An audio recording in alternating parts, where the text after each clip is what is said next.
This is a challenging and interesting question, doctor. Hemoglobin with the zeta 2 and gamma 2 chains is seen in which type of hemoglobin is a question that had been asked. Hemoglobin with zeta 2 and gamma 2. So please remember, doctor, you have one chromosome 11 and chromosome 16. On the 11 you have the beta globin gene cluster. You have 4 important groups: epsilon, gamma, delta and beta. On alpha globin your gene cluster you have the zeta 2, zeta 1, alpha 2, alpha 1.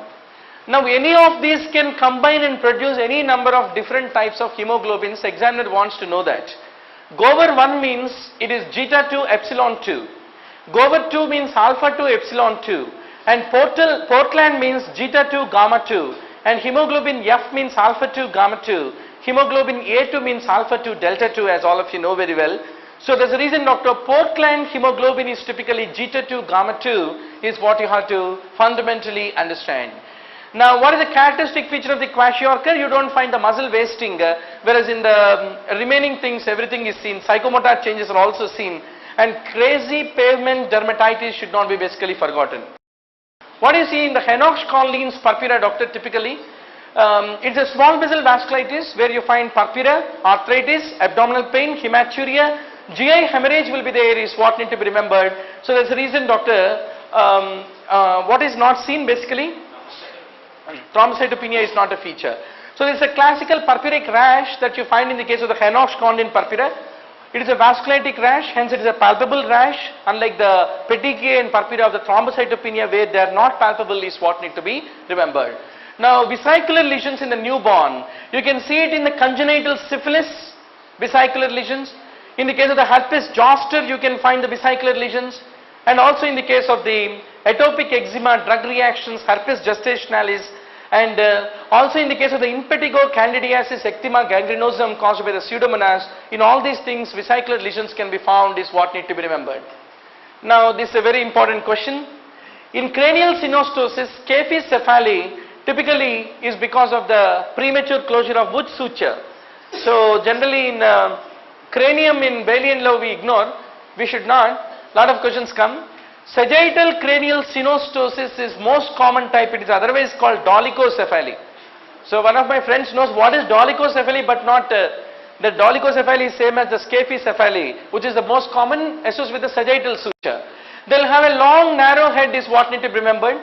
So typically in the case of the sagittal craniostenosis case, in the case of the Scaphocephaly, lateral view will show the sclerosis and thickening of the sagittal suture is what need to be remembered.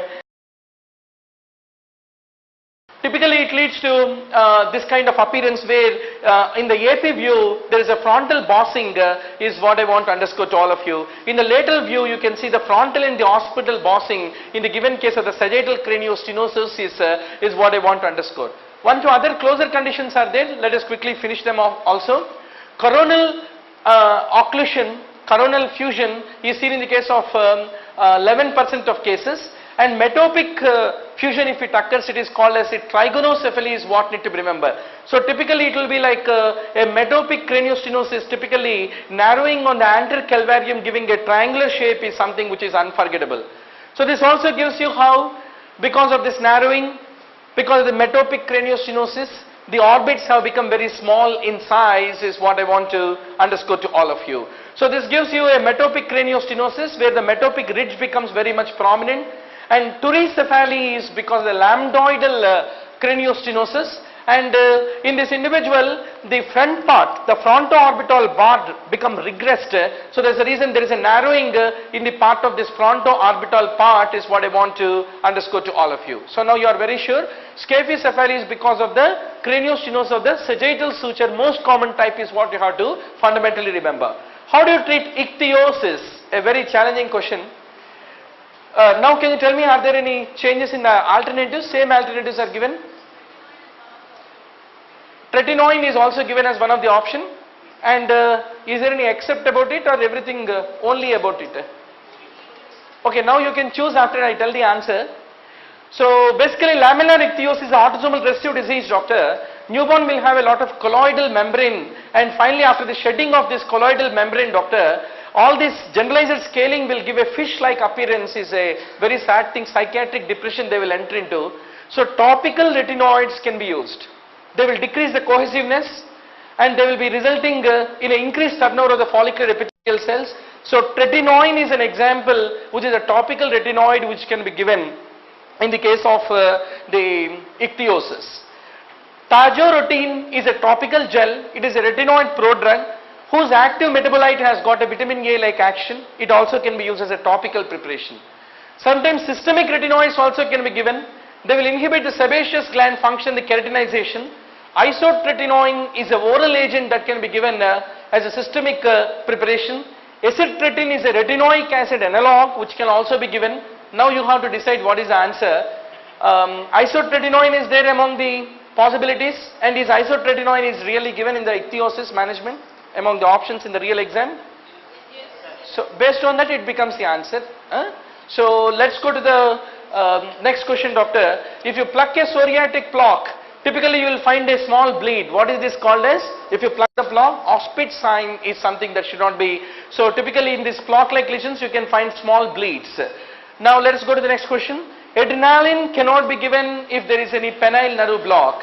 Now which is an ester? Our favorite question has come. Which is ester and which is amide? Always remember, doctor, if there are two I's, then typically it is a amide. So lidocaine, bupivacaine, etidocaine, what is there in the spelling? Two I's are there. If two I's are there, it is a amide, is the golden rule. If it is not there, then it is a ester. So chloroprocaine, which has only one I, is an example of the ester, is what need to be remembered. Now let's go to the next question. Reflexes, which one if it returns is indicative that the spinal shock phase is over after the complete spinal transaction.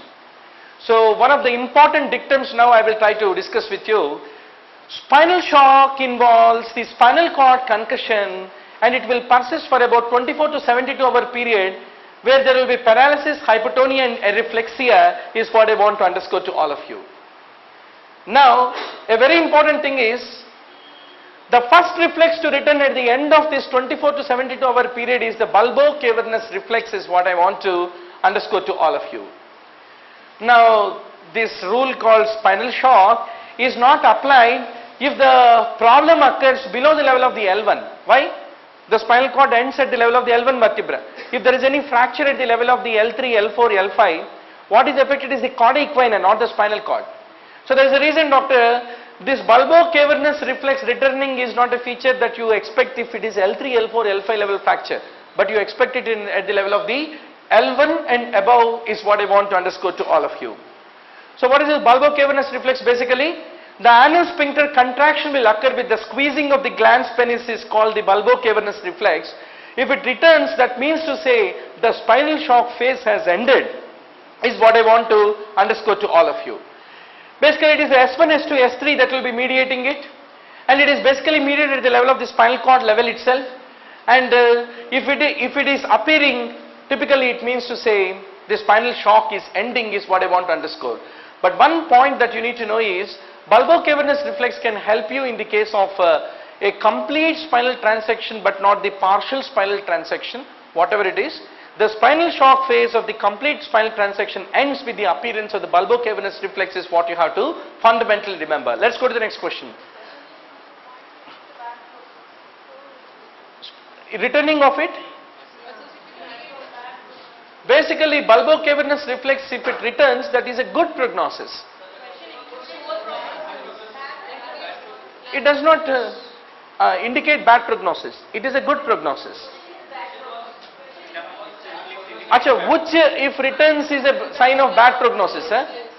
Or can that be a question?